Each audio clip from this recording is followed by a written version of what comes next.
1061 KISS FM here with my tag team partner in podcasting. Say hello once again to the birthday boy, since it is still the birthday month. This is Jerry Valeria. What does that cup say? I knew people were going to chime in about Indiana Jones. How about Mike not really having an opinion about Indiana Jones? I was shocked by that. I feel like Indiana Jones, it's one of those movies along with Star Wars that really gets nerds going. You know, the one thing we can agree on, while I think that you've got it slightly off as to which one's best, although I will say the one you said is... So basically, if you missed yesterday's episode, a big part of the show turned into a nerdy Indiana Jones conversation about which one is best. And that's why I've got a Jesus cup, because I forgot the name of the Holy Grail. The cup of Christ, Jerry couldn't think of. And boy, most people I've talked to seem to think 3 is the best, followed by number 1. Jerry says no. Number 2 is the best, followed by number 1, and then 3. And I can't imagine people thinking the 3rd is almost the worst one, but that's your opinion. But I never think of, I don't think of any of them as worst.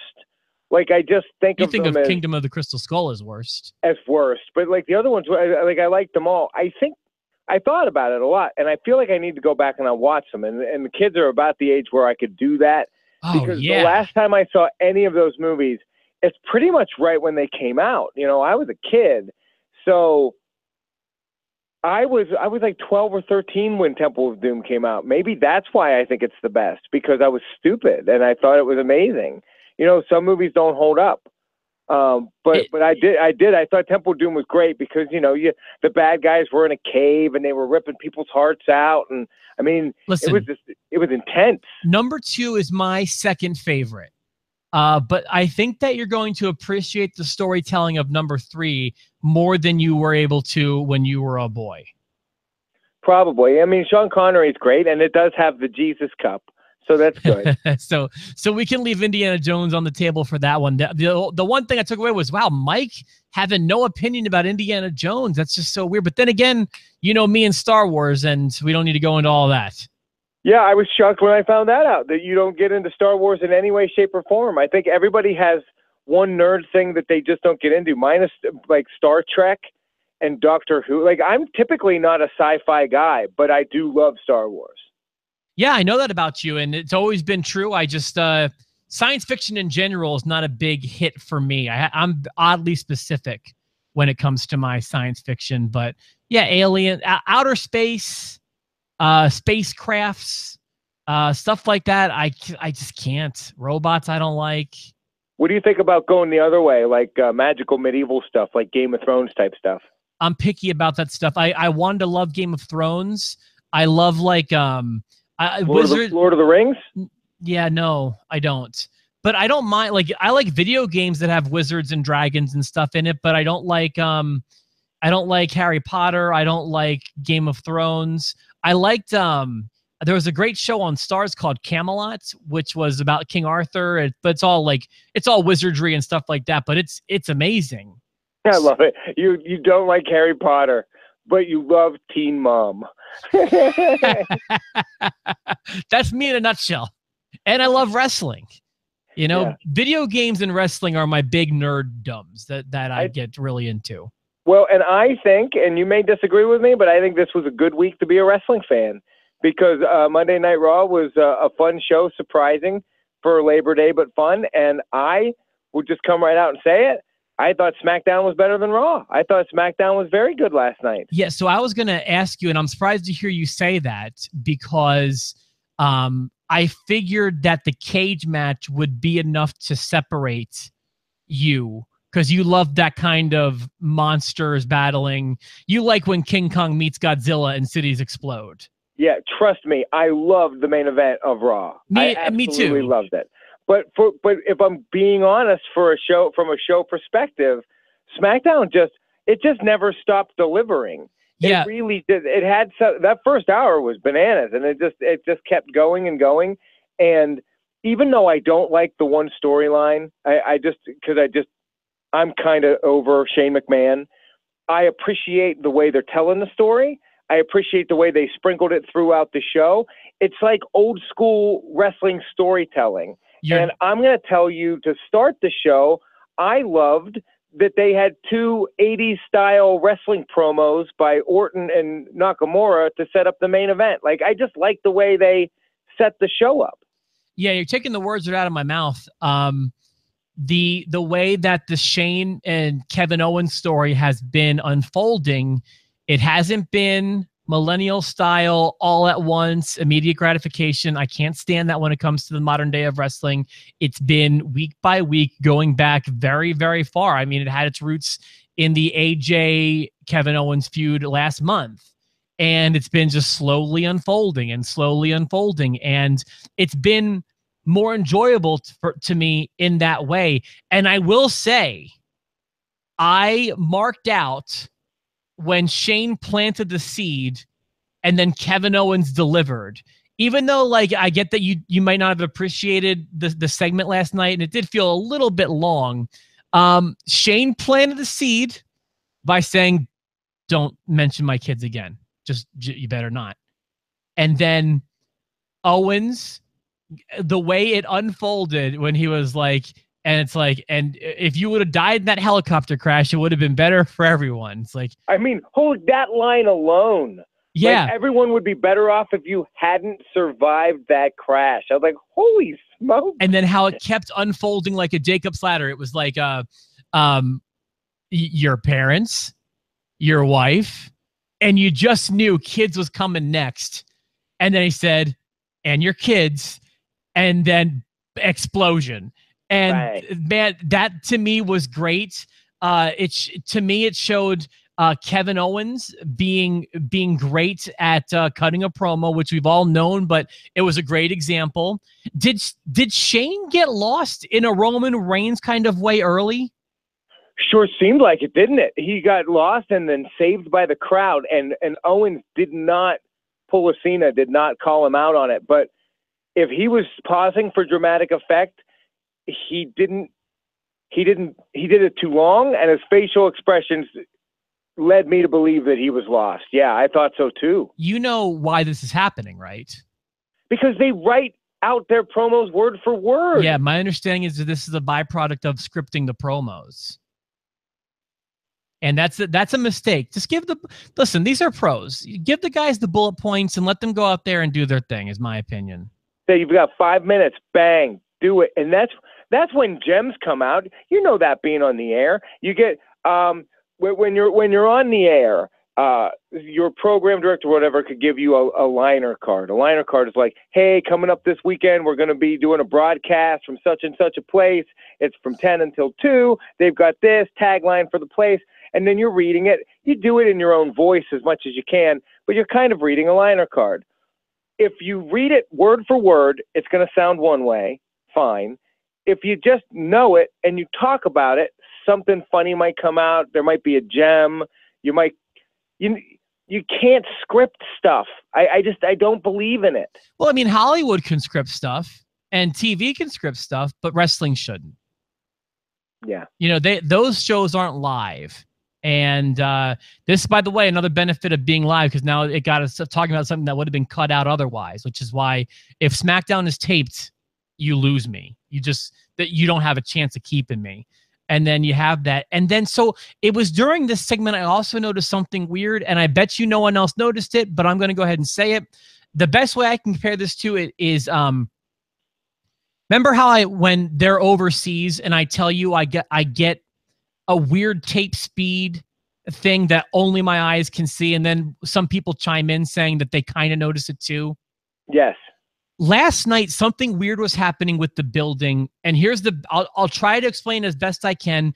Either the building was notably smaller than your average WWE venue, or the crowd was mic'd so much differently than they have been in the past, in that I was hearing things in the crowd that I don't normally hear. And no change on my end, no new TV, no new surround sound, same setup I've always been used to. I was just hearing things. and maybe other people noticed it. The look on your face seems like you didn't. I did not. Can you give a specific example of something that you heard that you normally don't?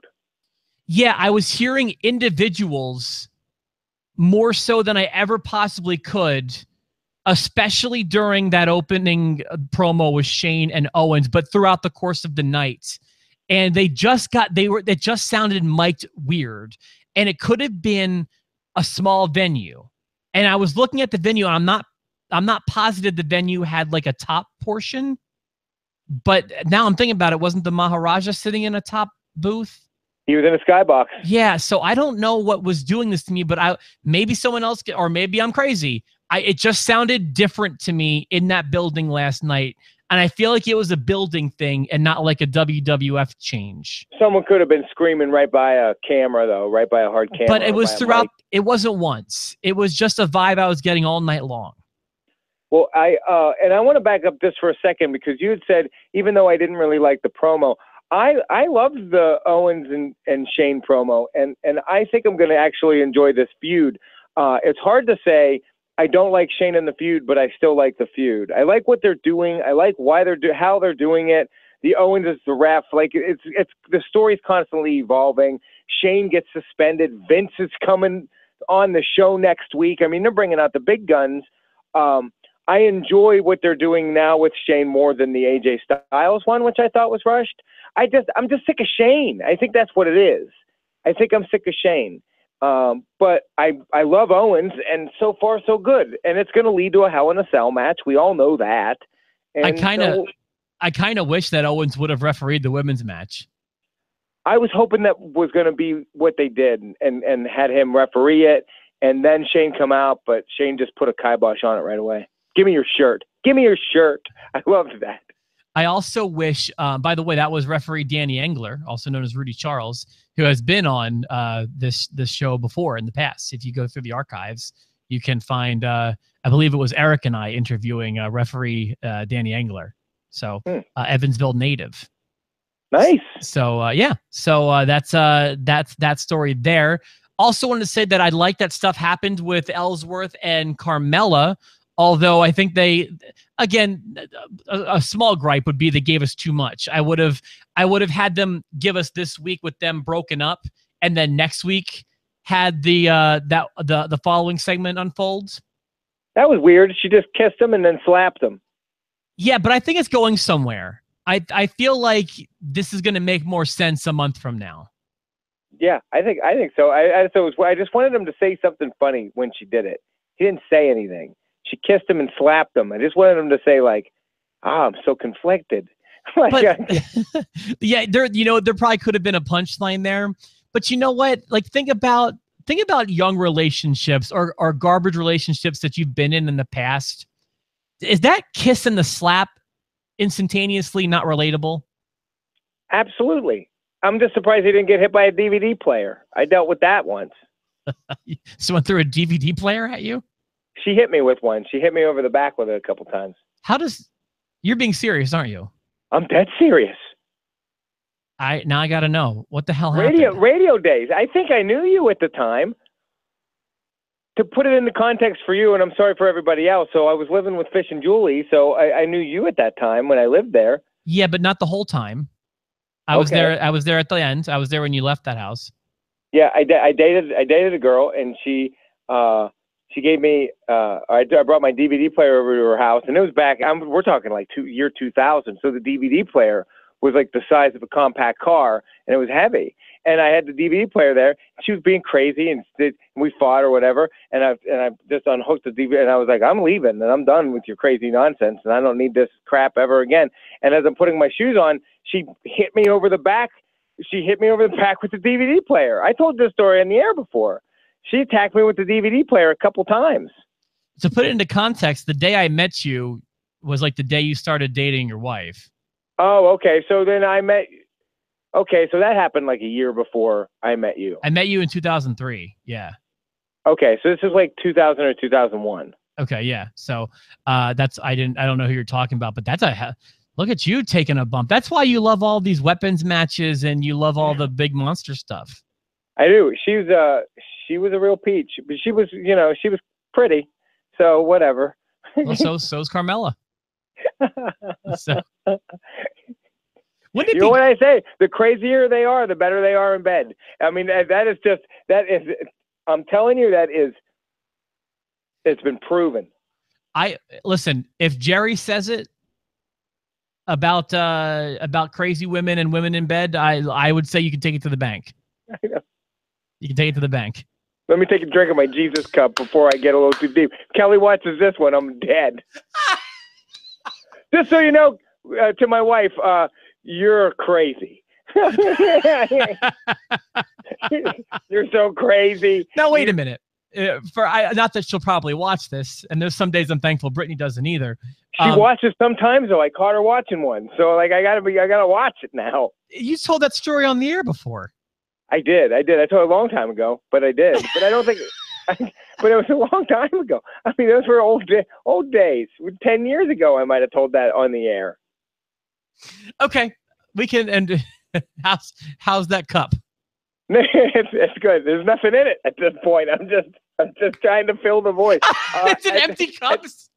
At some point, we can talk about the girl that her parents used to treat Cabbage Patch Kids like real people, and she left me at the mall, and I had to walk home from the mall one time.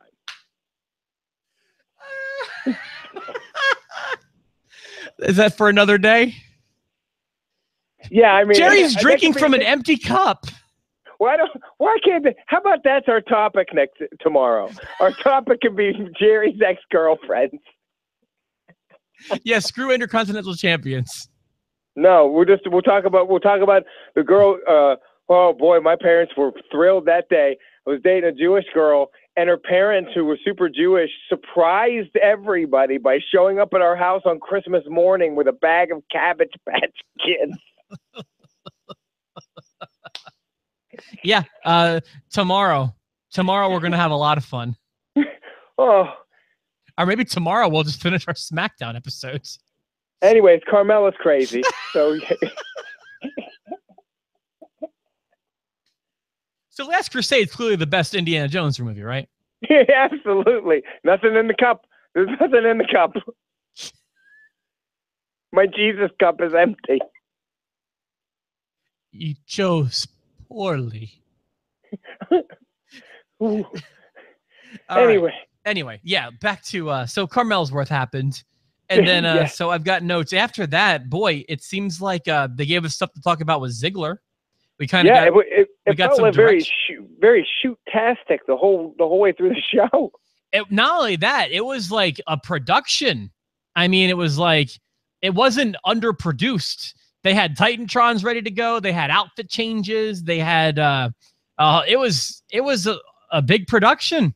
He had a valet. He had a Miss Elizabeth. Yeah, there was a whole lot going. I don't even know who that was. Is that a familiar face? No, not to me. Pretty girl. She looks crazy. Probably a knockout in bed.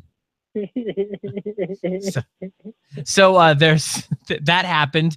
I got to be honest. What did you think of it? I thought it was one of the best promos he's cut in a very long time. Yeah, I mean there was something there. You know, he's definitely got the right character down. That he's angry with the audience for not accepting him. You know, Can you build a gimmick on not having a gimmick? Boy, I don't think that's the gimmick. I think the gimmick is right now he's being over gimmicked to get approval from the audience because the audience loves the gimmicks is kind of what the gimmick is. Yeah, they love the entrances. I mean, it is the entrance era of the WWE, and he called it out, and I'm surprised he didn't make fun of. I mean, he took a shot at Cena, but I'm surprised he didn't take a shot at, him and Bobby Roode feud would be pretty good. He could have taken a shot at Bobby Roode with the glorious stuff. Yeah, that seemed like it would have been a great place to plant that seed, but they didn't. But I mean, they could do it next week. Did he say entrances specifically? No, but he just kept saying, "This is the crap you like. This is the crap you like. You like nostalgia. You like," and then he proceeded to do 3 entrances, and he did kind of go after it when he did the glow. I laughed so much when he did the glow, and he's like, "You want people dancing like idiots," and Good. It was really well done, and I like where I think that again. So they teased it a little bit 2 weeks ago, teased it again last week. They gave us a taste of it last night. He didn't even wrestle, and I bet you next week we'll see him in the ring. And that's the way you tell a story to me. Like thank you. That's all I want. Why do like if this were a few months ago, I feel like, maybe earlier in the show, they'd say Dolph Ziggler is going to re-debut later on tonight, and they would just go with it, and he'd wrestle, and you can get 4 weeks of content out of all this. I'm telling you, dude, I am loving this space between SummerSlam and the pay-per-view. I am loving it.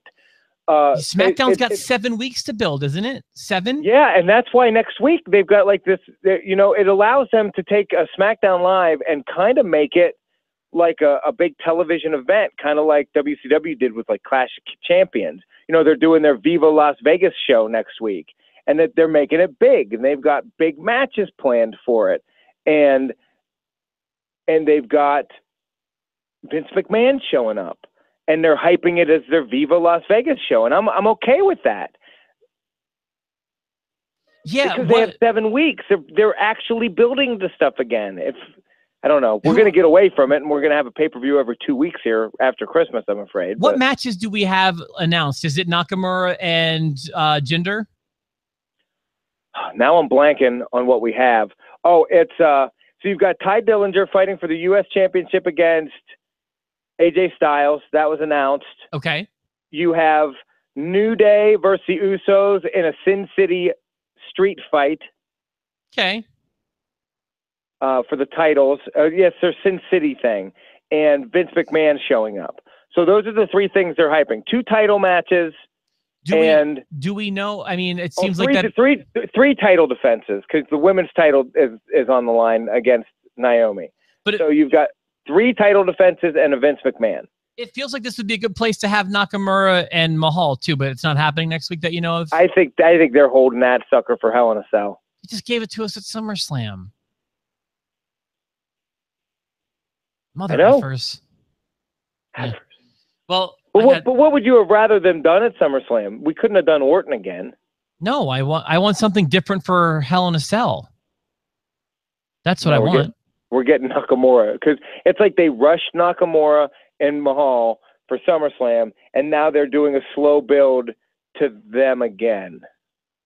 Speaking of Ty Dillinger, he did the job to Baron Corbin last night. I almost thought Dillinger was going to get the win just because they're burying Corbin here lately, but didn't happen that way.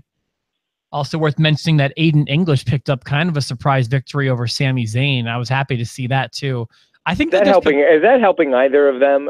Poor Sammy. Yeah, I don't know. I feel like Sammy's kind of Teflon and that he's never going to be like a champ, but losses don't seem to affect him, which can be good and bad, because not only does it mean that you're Teflon, but it also means that people aren't too invested in you. Yeah, he's just like this perennial mid-carder. I wonder if they repackaged him in any way, kind of gave him a little more edge if it would help him. I still feel like even though they're not going to do anything with him, Aiden has a lot of potential. I think he needs to be in a tag team. Yeah, well, he was, and that didn't work out so well. No, and I like the Vaudevillains. Boy, talk about a missed opportunity. Every time I think of them, that's what I think of. Missed opportunity. Yeah, because I thought they were good, right? They were over in NXT. Yeah, and I mean, just like the only my disconnect happened when the bell rang, and that their characters up until the bell rang were exactly who they needed to be, and then they got into the ring and changed nothing. They just did normal wrestling matches. They needed to wrestle a pugilist style match. Yeah, or almost, if anyone should be doing that gimmick, it's Jack Gallagher. Yeah, he's the only guy who does that goofy old timey stuff. So, yeah, I think that they, again, just a missed opportunity every time I think of it. And then one other thing I wanted to praise, I mean, the main event was good, but what I really expected a schmaz finish with a triple threat match outcome. And I like that we got a clean finish with just Nakamura going over Orton as clean as Aquafina water. Where... out of a Jesus cup. Out of the cup of Christ. Yes. But I got to tell you, I have dry tears in my eyes just from some of those stories you told earlier, man. And you know what? I was a little on the fence about it, but I was going to say SmackDown was better this week. But now that we've discussed it fully, SmackDown was definitely better this week. It was the better show, but that main event on Raw was awesome. Yeah, the main event, sure, and also Cena Reigns 2 was good, but then you had just kind of like 2.5 hours in the middle that was rough. Is it safe to say that of the two shows, if you combined both, Braun Strowman is the most over of anyone on the roster right now? At this week, yes. I would say yes. I absolutely think so. I think he's as over as Cena. He's as over as anybody right now. He's just. I mean, if you're going to talk about, the 2017, no, he's not the most over guy. But this week, and I'll even say maybe post SummerSlam, yeah, he's probably number one. Well, I think leading up to SummerSlam, I mean, it's coming. You can just feel the crowds dying for him, and I actually hope he beats Brock Lesnar. I don't think he will, but I hope he does. I don't know. I agree that, boy, if they sleep on this, they could be making a Roman Reigns-like mistake. But if they strike now, the iron is very hot. I have no idea what's going to happen on tomorrow's topic episode, if we're going to talk about Jerry's crazy love life or what we're going to do. But, man, I'm excited for tomorrow's episode. It'll be a duo topic. It'll be perfect. Well, Jared, I got to tell you, you tickled me pink today. You left me. I can't believe you didn't know that story. No, I didn't. I mean, I know you had some crazy exes, but she's the same one that attacked me with a fork while we were watching Survivor. Is that a tease, or are we going to get into this? No, we were watching Survivor, and I was like, I hope he gets voted off the island. She's like, I like him. And I was like, he's an idiot. And she was like, ah! And she scratched me with a fork. Like, legit trying to hurt you? Legit, yeah. Were you dating Abdullah the Butcher? Yeah. And then I woke up, she was hitting me with a Singapore cane. It was in a Punjabi prison. We had a Punjabi prison match. It was hot. That's what you call the Punani prison, I think. It was a Punani prison. All right, listen. Thank you for your help today, man. That's a great line. You win. No, I don't. Yeah, I don't win today. I did the job for you cleanly. I put you over big time. Listen, for myself, the Rob, and my tag team partner, the sole survivor, Jerry Valeri. We will see you tomorrow. We'll have fun no matter what we do. Thanks for tuning in. Until tomorrow, stay safe, Jerry. Punani prison. And then, of course, there's the current day ladder matches.